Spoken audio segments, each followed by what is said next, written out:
3 minutes pour mieux comprendre l'organisation touristique des collectivités territoriales en France. L'organisation touristique en France est définie par le Code du tourisme. Le livre premier concerne l'organisation générale du tourisme, son titre 2, les collectivités territoriales et leurs groupements. Les chapitres 3 et 4 concernent la commune et les groupements intercommunaux. Au niveau local, le développement et la promotion touristique sont organisés par la collectivité. Mais celle-ci peut, par délibération du conseil municipal ou communautaire, déléguer sa compétence en instituant un organisme chargé de la promotion du tourisme, dénommé Office de tourisme. Le statut juridique et les modalités d'organisation de l'Office de tourisme sont alors déterminés par la collectivité de tutelle. Une convention d'objectifs pluriannuelle lie les deux parties. Parallèlement, même si les syndicats d'initiative peuvent contribuer à la promotion touristique, notamment par l'organisation d'événements et de visites accompagnées, il est important de noter qu'ils évoluent sous un autre statut d'association indépendante de la collectivité.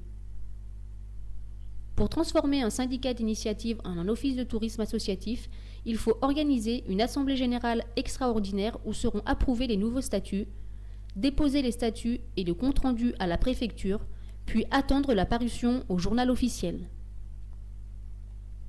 Une très grande majorité des offices de tourisme et des syndicats d'initiative sont fédérés par une fédération nationale dénommée Office de tourisme de France.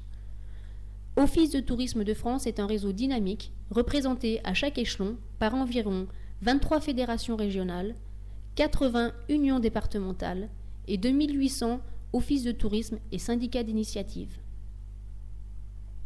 La démarche de classement est importante pour un office de tourisme car elle permet une reconnaissance par les pouvoirs publics des services de l'office apportés aux touristes. La réforme du classement des offices de tourisme, portée par l'arrêté du 12 novembre 2010, modifié par l'arrêté du 10 juin 2011, fixant les critères de classement des offices de tourisme, est entrée en vigueur le 24 juin 2011. Depuis cette date, le classement en étoile n'est plus possible. Le classement des offices qui se fait désormais en catégorie de 1 à 3. Taille de la structure, mission, métier, implication dans la démarche qualité, part d'autofinancement sont alors pris en compte. Le classement représente pour les touristes un gage de qualité et de professionnalisme. Pour l'équipe en interne, il s'agit d'une reconnaissance et d'une valorisation du travail de toute une équipe. Pour la population locale, il représente l'engagement de l'Office de tourisme à pouvoir répondre à leurs attentes.